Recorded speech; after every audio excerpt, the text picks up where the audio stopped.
여호수아 18장. 이스라엘 자손의 온 회중이 실로에 모여서 거기에 회막을 세웠으며 그 땅은 그들 앞에서 돌아와 정복되었더라. 그러나 이스라엘 자손 중에 그 기업의 분배를 받지 못한 자가 아직도 7지파라. 여호수아가 이스라엘 자손에게 이르되 너희가 너희 조상의 하나님 여호와께서 너희에게 주신 땅을 점령하러 가기를 어느 때까지 지체하겠느냐. 너희는 각 지파에 3사람씩 선정하라. 내가 그들을 보내리니 그들은 일어나서 그 땅에 두루다니며 그들의 기업에 따라 그 땅을 그려가지고 내게로 돌아올 것이라. 그들이 그 땅을 7부분으로 나누되 유다는 남쪽 자기 지역에 있고 요셉의 족속은 북쪽에 있는 그들의 지역에 있으니 그 땅을 7부분으로 그려서 이곳 내게로 가져오라. 그러면 내가 여기서 너희를 위하여 우리 하나님 여호와 앞에서 제비를 뽑으리라. 레위 사람은 너희 중에 분깃이 없나니 여호와의 제사장 직분이 그들의 기업이 됨이며 갓과 루벤과 므낫세 반지파는 요단 저편 동쪽에서 이미 기업을 받았나니 이는 여호와의 종 모세가 그들에게 준 것이니라 하더라. 그 사람들이 일어나 떠나니 여호수아가 그 땅을 그리러 가는 사람들에게 명령하여 이르되 가서 그 땅으로 두루다니며 그것을 그려 가지고 내게로 돌아오라. 내가 여기 실로의 여호와 앞에서 너희를 위하여 제비를 뽑으리라 하니 그 사람들이 가서 그 땅으로 두루다니며 성읍들을 따라서 7부분으로 책에 그려서 실로 진영에 돌아와 여호수아에게 나오니 여호수아가 그들을 위하여 실로의 여호와 앞에서 제비를 뽑고 그가 거기서 이스라엘 자손의 분파대로 그 땅을 분배하였더라. 베냐민 자손 지파를 위하여 그들의 가족대로 제비를 뽑았으니 그 제비 뽑은 땅의 경계는 유다 자손과 요셉 자손의 중간이라. 그들의 북방 경계는 요단에서부터 여리고 북쪽으로 올라가서 서쪽 산지를 넘어서 또 올라가서 베데완 항무지에 이르며 또 그 경계가 거기서부터 루스로 나아가서 루스 남쪽에 이르나니 루스는 곧 베델이며 또 그 경계가 아다롯 아달로 내려가서 아래 베토론 남쪽 산 곁으로 지나고 베토론 앞 남쪽 산에서부터 서쪽으로 돌아 남쪽으로 향하여 유다 자손의 성읍 기럇 바알 곧 기럇 여아림에 이르러 끝이 되나니 이는 서쪽 경계며 남쪽 경계는 기럇 여아림 끝에서부터 서쪽으로 나아가 넵두와 물 근원에 이르고 르바임 골짜기 북쪽 흰놈의 아들 골짜기 앞에 있는 산 끝으로 내려가고 또 흰놈의 골짜기로 내려가서 여부스 남쪽에 이르러 엔 로겔로 내려가고 또 북쪽으로 접어들어 엔세메스로 나아가서 아둠민 비탈 맞은편 글릴롯으로 나아가서 루벤 자손의 보한의 돌까지 내려가고 북으로 아라바 맞은편을 지나 아라바로 내려가고 또 북으로 벳 호글라 곁을 지나서 요단 남쪽 끝에 있는 여메의 북쪽 헤만이 그 경계의 끝이 되나니 이는 남쪽 경계며 동쪽 경계는 요단이니 이는 베냐민 자손이 그들의 가족대로 받은 기업의 사방 경계였더라. 베냐민 자손의 지파가 그들의 가족대로 받은 성읍들은 여리고와 벳호글라와 에메크시스와 벳아라바와 스마라임과 베델과 아윈과 바라와 오브라와 그발암모니와 오브니와 게바인이 12성읍과 또 그 마을들이며 기브온과 라마와 부에롯과 미스베와 그비라와 모사와 레겜과 이르부엘과 다랄라와 셀라와 엘렙과 여부스 곧 예루살렘과 기브앗과 기라신이 14성읍이요 또 그 마을들이라. 이는 베냐민 자손이 그들의 가족대로 받은 기업이었더라. 아멘. 여호수아 18장입니다. 베냐민 지파의 기업에 대한 말씀을 하고 있습니다. 13장 이후에 17절에 이르기까지 루벤, 갓, 므낫세 반 지파는 이미 요단 동편에서 기업을 분배받았습니다. 그리고 유다, 에브라임, 남은 므낫세 반 지파 역시 이미 요단 서편에서 기업을 분배받았습니다.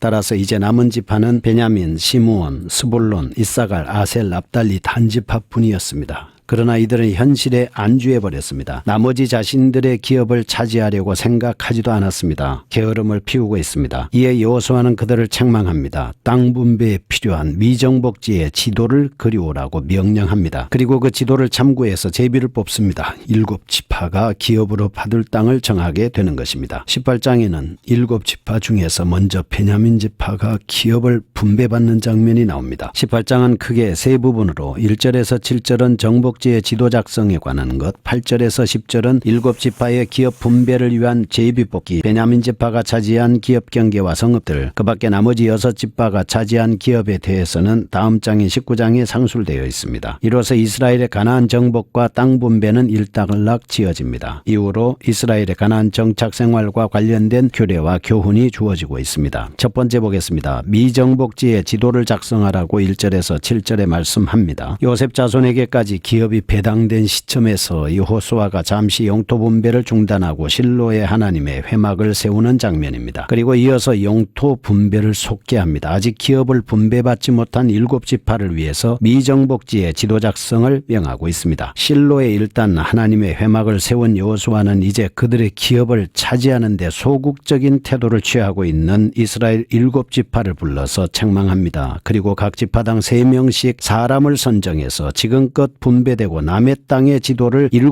구분하여 그려오라고 합니다. 이것은 곧 요단동편과 서편에서 이미 기업을 분배받은 지파와 자신들의 분깃이 없는 레위 지파를 제외하면 아직 7지파가 기업을 분배받지 못했기 때문입니다. 이상과 같은 말씀에서 우리의 주목을 끄는 것이 있습니다. 끝나지도 않은 상황에서 여호수아가 실로에 성막을 세웠다는 점입니다. 베냐민, 시므온, 스불론, 이사갈, 아셀, 납달리, 단 7지파가 아직 영토를 분배받지 못했음에도 불구하고 여호수아는 영토 분배를 중단하고 성막 세우는 일을 착수한 것입니다. 이는 분명 그 7지파들이 그들에게 약속된 가나안 땅 정복에 열심을 내지 않았기 때문입니다. 그래서 여호수아는 영토 분배에 앞서서 먼저 종교적인 기강을 세우고 신앙을 깨우겠다는 것입니다. 하나님의 약속을 상기시키기 위해서 실로의 성막을 세운 것입니다. 결국 이런 이스라엘의 토지 분배가 단순히 자손들에게 할당된 땅을 정복하고 차지하라는 의미가 아니라 가나안 땅을 이스라엘에게 주리라고 하신 하나님의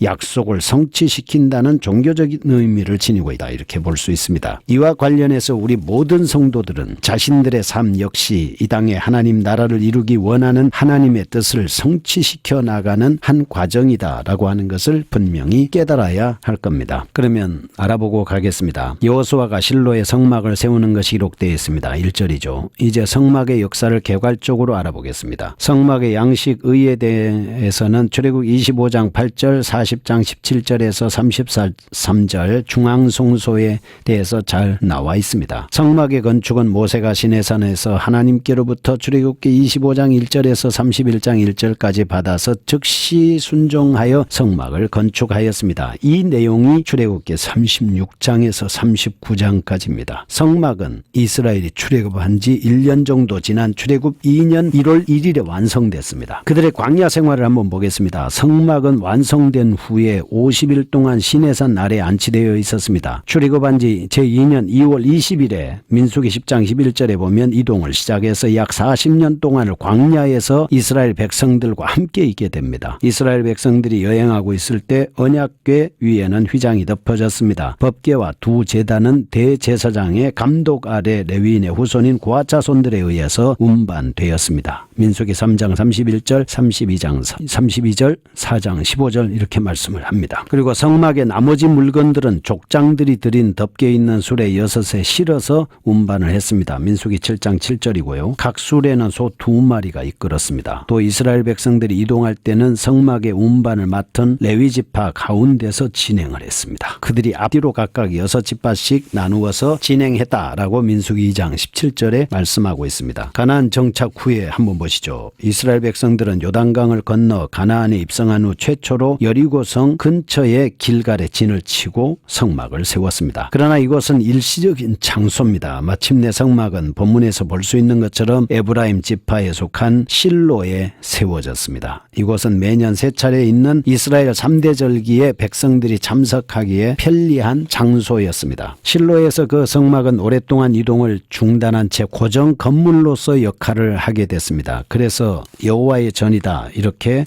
지칭을 하는 것입니다. 그러나 사사시대 동안 이스라엘은 가나안의 우상숭배 행위와 사악한 풍습에 물들었기 때문에 하나님께 대한 성막 예배는 성의 없이 형식적으로 수행됐습니다. 왕정시대에 보죠. 사울왕 시대에 이르러 이스라엘이 블레셋과 전쟁을 할 때 엘리 제사장의 두 아들은 제사장으로서 언약궤를 앞세우고 전쟁에 참여했습니다. 이유가 무엇이겠습니까? 하나님께서 그 언약궤와 함께 계시기 때문에 언약 언약궤가 있는 한 하나님께서 이스라엘을 도와주시고 전쟁에서 승리하게 할 것이다 라고 생각했기 때문입니다.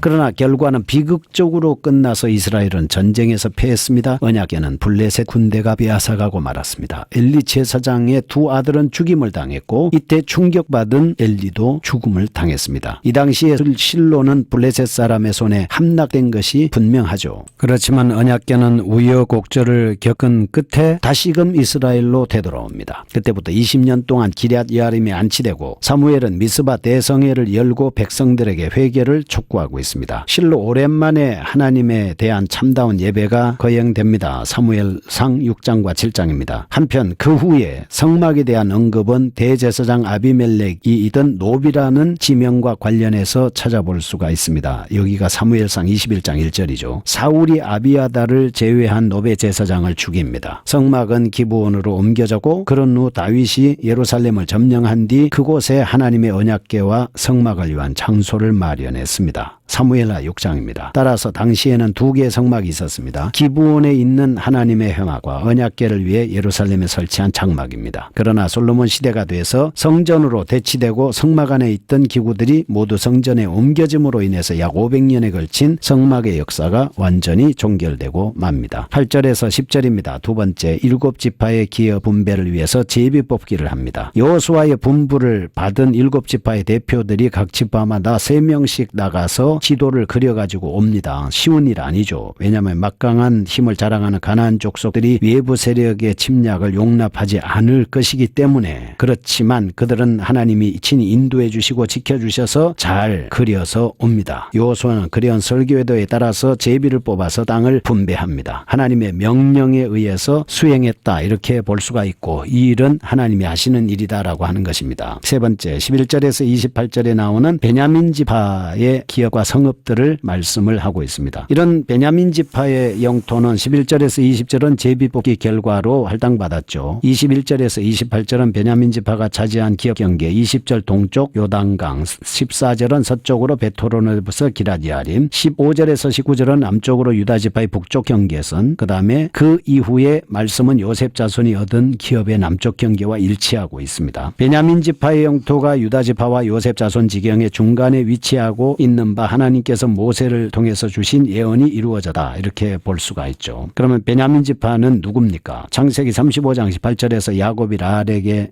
낳은 막내 아들입니다. 난상 끝에 죽죠. 베논이라고 했지만 야곱은 베냐민으로 계명을 했습니다. 막내 동생이기 때문에 요셉으로부터도 사랑받고 아버지로부터도 사랑을 받았습니다. 그렇지만 그 후손은 호전적인 민족으로 살아가게 됩니다. 예언대로 베냐민 지파는 강한 군사력과 호전력을 가지고 있었기 때문에 왼손잡이 사사 에웃, 그리고 초대왕 사울의 군대 장관이었던 아브넬, 자기 민족을 구원했던 에스더, 그 다음에 위대한 지도자 바울, 이런 사람들이 베냐민 지파입니다. 하나님이 선택해서 쓰시니까 그렇게 위대하게 쓰임을 받을 수 있었습니다. 전진하는 신앙을 가져야 되겠습니다. 비결이 무엇입니까? 믿음의 선한 열심을 가지고 전진하면 극복할 수가 있습니다. 그리고 우리는 주어진 사명을 다한 후에 하나님의 도우심을 기다려야 합니다. 나아가서는 하나님의 말씀을 따라서 담대하게 한 걸음 한 걸음씩 나아가야 할 것입니다. 거룩하신 하나님 아버지 감사합니다. 우리에게 주어진 일에 최선을 다할 수 있는 믿음의 사람들 되게 하여 주시고 하나님이 내게 주신 기업을 잘 감당하게 하여 주옵소서. 예수님의 이름으로 기도합니다.